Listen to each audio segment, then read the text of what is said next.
Hey everyone, it's low carb and keto nutrition specialist Amy Berger from 2itnutrition.com, bringing you, as always, keto without the crazy. No business today. I'm just going to get right into the topic. I do have some links I want to share with you, but they're going to come up, I think, during the course of what I'm going to talk about. If you have watched my videos for any length of time, and if you have, thank you, you may have come to realize that I like to be very empathetic and understanding when people are struggling with keto. We all know what to do, but that doesn't mean it's easy to do, right? Oh, just don't eat carbs, keep my carb intake really, really low. It's very simple, just keep carbs really low. Simple does not mean easy. Simple and easy are not synonyms, they're not the same thing. So it is hard for some people. For some people, go keto, they get whatever version they're doing, they get a food list, they get a plan, and they go, and it's great, and they never look back. There's a lot of other people who really, really struggle to stay with it. They're good for 2 or 3 days at a time, then face plant into a cupcake, or they're good for 2 or 3 weeks or 2 or 3 months and face plant. So it's definitely not always easy. So I totally recognize that, understand it. I didn't stick with keto the first time I tried it. It took me kind of a while before this just became the way I eat. I won't say lifestyle because I actually hate the phrase keto lifestyle. I've been following a keto lifestyle for nails on a chalkboard. It's just the way I eat. It's my food. It's not my lifestyle. I don't define myself as like I'm keto. It's just my food. Anyway, my point is, it took me a while. It took me a few times of starting and stopping and starting again before keto was just what I did for the rest of my life, or low carb. So I totally understand those of you that can't seem to get a while going. And I really pride myself on being someone who never shames or judges or thinks less of anyone if they're struggling. It's like, okay, what can I do to help you? How can we make this easier so that you're not struggling so much, right? So that being said, I think it's time for a little tough love from Amy today. So what can I say? Let's switch the conversation from food for just a little bit, just so I can make a point here. Let's say that you are happily married, or so you think. And if you're not married, try to just picture yourself in a happy marriage. And your spouse comes home, and I'm going to just say your husband, because most of the people watching me are probably women. You men just pretend like it's like I'm talking about your wife coming home. So you are happily married, and one day your husband comes home and you find out that he has had an affair. He has slept with someone else.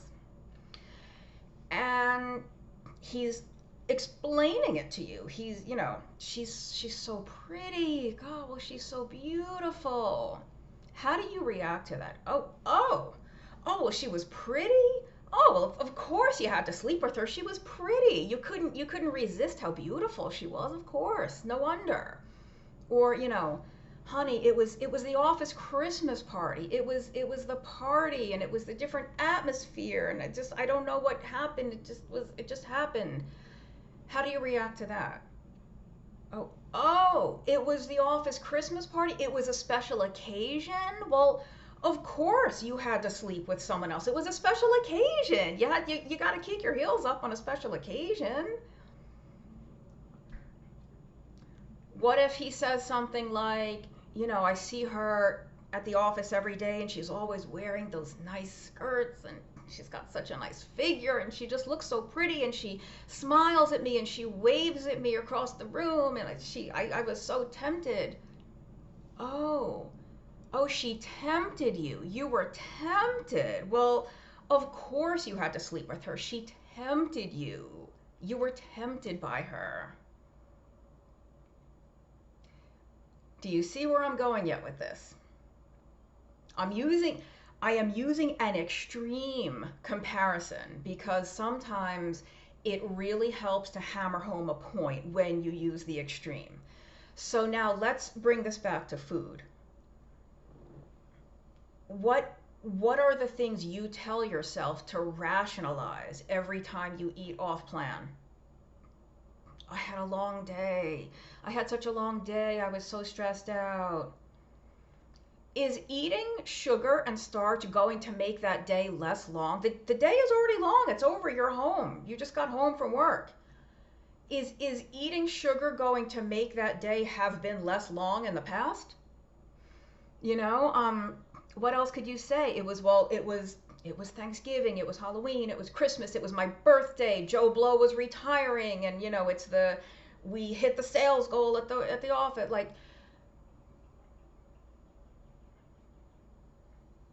it was Jack's retirement party. I had to have the cake.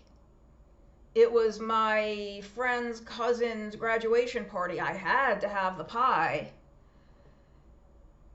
There's always a special occasion, right? If it's always somebody's birthday, or someone is having a work anniversary, someone's always retiring, it's always a holiday. You can't go more than a week before there's something where you could rationalize or explain away eating whatever. Now, I'm going to pause here for 1 sec and just say that I am not opposed at all to people eating whatever they want on a holiday or whenever. Like my co-author on the book End Your Carb Confusion, Dr. Westman, says, just don't let a holiday become a hollow week or a hollow month. That's so brilliant. I wish I had come up with that, but it's Dr. Westman's. I've always said that the giant meal at Thanksgiving is not why so many of us are sick and overweight. And the Halloween candy is not why so many kids have issues. It's the fact that we eat like it's Halloween and Thanksgiving 365 days a year. If we only ever indulged in that stuff once in a while, it would not be a problem at all. But we indulge all day, every day, right? So, what other ways can we rationalize? Oh, it tastes so good, it's so yummy, it's so delicious. Oh, it's delicious, so you had to have the brownie. You've never had a brownie before in your entire life, so you had to make sure that you ate it because you've been told it's so delicious. You don't know what it tastes like. Like, you haven't already had 50 or 100 or 100,000 brownies in your life up until now. You had to have it because you have no idea what it tastes like. It's like a once in a lifetime opportunity to try this thing. Whatever. I was stressed out, I was anxious, I was lonely, I was bored. Does eating the carbs make you less bored? Well, okay, that's a bad example. It kind of does. If you're busy eating, you're not bored. Does it make you less lonely? Does it solve any problem ever? Except possibly starvation. If you are literally starving, other than that. So when I said it's time for some tough love and kind of a reality check, we humans, at least so far as we know, are the only animals who have the blessing and curse of being able to rationalize just about anything we want. I had such a long day. Oh God, I'm so stressed out. I have that deadline. So that you had to eat garlic bread because of the work deadline? Or whatever it is, it is a blessing in some ways, and it is a very difficult curse in other ways, especially when you are trying to establish new patterns with food. And let me see what else I can say. Right. If you are self-sabotaging in this way, and we all do it from time to time. I mean, again, no judgment. Like, if you think Amy Berger doesn't have food issues, I don't have issues with carbs anymore. I've got issues with other food. But if you are self-sabotaging, and if you are not doing the things you know you need to do to get where you want to go, then you do not have the right to complain about your lackluster results. And I guess I can say it in another way. You have to take ownership of your behavior. You have to own it. If you can't stick to keto for more than 3 days, you do not have the right to complain that it's not working. It's not working because you're not doing it. You know what I mean? You can't, what else can I say? You can't complain that you're not, getting toned arms when you're not doing any exercises to build those muscles. This stuff doesn't happen by magic. I wish it would. If I can figure out a way to make this happen by magic and I can put that in a bottle, believe me, I will sell it to you at a premium price. Until we can figure that out, we unfortunately have to do on a consistent, regular, daily basis the things that are going to get us the results we want. So, you like, again, I'll use kind of an example. Think of, many of us probably have this situation in our life. There might be someone in your life who is the poster child for keto, right? They've got everything that we know keto is dynamite for. They maybe have obesity, they have type 2 diabetes, they have high blood pressure, they get migraines, they have acid reflux, they have joint pain all the time, they've got non-alcoholic fatty liver. You name the thing, they've got it. And they know about keto. They know about low carb diets. It's not like they've never heard of this, but they're not going to do it. They're not interested. They haven't even tried. They haven't even tried to look into it. They haven't even sought out information or talked to anyone to possibly start getting some advice. Nothing. They know that it's an option. They know it would be really good for them. They just, they're not really into it right now. How would you feel if every time that person calls you or is in your company, all they do is bitch about how tired they are and how much pain they're in and how exhausted they are and how their doctor just had to increase their insulin dose and they're on another pill for diabetes? You would probably eventually run out of patience for listening to that person, right? Maybe, you're their friend, maybe even their relative. Like, you have some sympathy, you have some compassion. Like, oh, poor Joe, poor Stephanie, she's in so much pain, she feels so bad. But if poor Joe and poor Stephanie are doing F all to help themselves, they forfeit the right to complain about how miserable they feel. If somebody is putting effort into doing the things and it's not working, they do have the right to be frustrated and upset and annoyed and angry.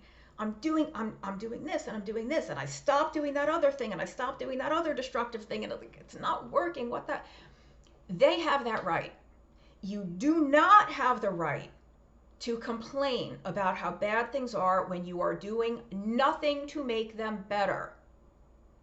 Now, if you are doing things to make them better but struggling, you kinda have the right, but what are you doing to make it less of a struggle? Have you contacted a nutritionist or a therapist or a psychologist? Are you taking that hour or two a week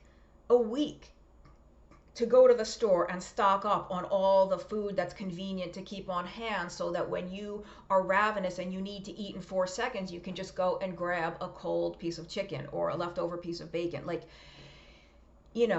are you taking the steps to make it less difficult or to get it to start working? Okay, I've been doing keto, I'm sticking to the list and I'm doing this thing and I'm doing this and it's still not working. Who have you contacted for help? What books have you read? Where have you posted questions? Are you asking questions in forums with very experienced people?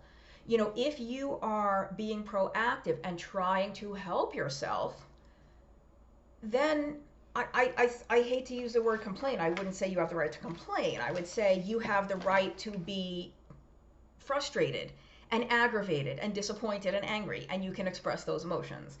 Um, so, you know, if you forfeit the privilege.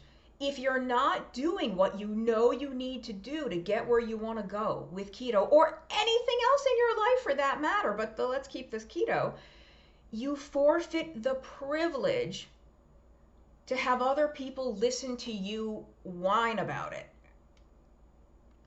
So I'm gonna make this possibly a slightly shorter video. I have so much else that I want to say that's related to this, but I think I'm just gonna make shorter videos and I'll keep them to like the 1 or 2 isolated topics instead of trying to do all 6 topics in an hour-long video. So let me just pause to see if there's anything else I should say in this one, but stay tuned for the future videos. If you are not already subscribed, hit the subscribe button so you don't miss the future videos. And think about where and when in your life you have been rationalizing actions and behaviors that you know are moving you further away from where you want to be. Whether that means with your blood sugar or your blood pressure or your weight or just the habit, it's the pattern itself. You know, maybe you're already perfectly healthy and at a weight you're happy with, but you do not feel good about the sense of being out of control around food that maybe you still have. So it could be anything, but look for those places where you have been rationalizing and ask yourself, is that really true? Like, could I not deal with a long day without carbs? Could I not make it through a difficult situation without carbs? Am I really so weak that if your day is that stressful or the crisis you're going through is that severe, what makes you think that a cookie is gonna help is gonna make a dent in that situation? What makes you think a bowl of fettuccine is gonna lessen that burden? If it's that, it was such a tough day, I'm so stressed out, I have so much going on. It can't really be that stressful if potato chips are gonna make it better.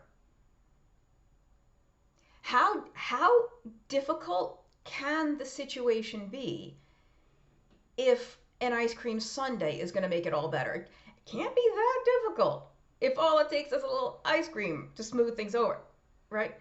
So just a little uncharacteristic tough love from Amy for once. I still love you. If you're having trouble sticking to keto, I do have some advice for that, for what to do. I will post some links. I've actually done several videos on, what to do if you're having trouble sticking to keto, how to get back, how to make it easier for yourself. But I will provide some tips in future videos as well. But check out the links. And if you are having trouble sticking to keto, check out the Keto Made Simple Masterclass. Next round is coming in July, so there's a link below, Keto Made Simple Masterclass. We've had, I forget how many people, at least 1,800 or 2,000 people do the course by now. The results these people are getting so wildly surpassed our biggest, craziest expectations for how successful people would be. It's amazing. The approach that we use is very effective. It's what Dr. Eric Westman calls evidence-based keto, not internet keto, not crazy Wild West keto, evidence-based clinical keto. He calls it prescription strength keto, and it really works, and it's worked for a lot of people who had trouble sticking to it in the past. That's all I'll say. Check out all the links. I'll see you next time. Thanks for watching.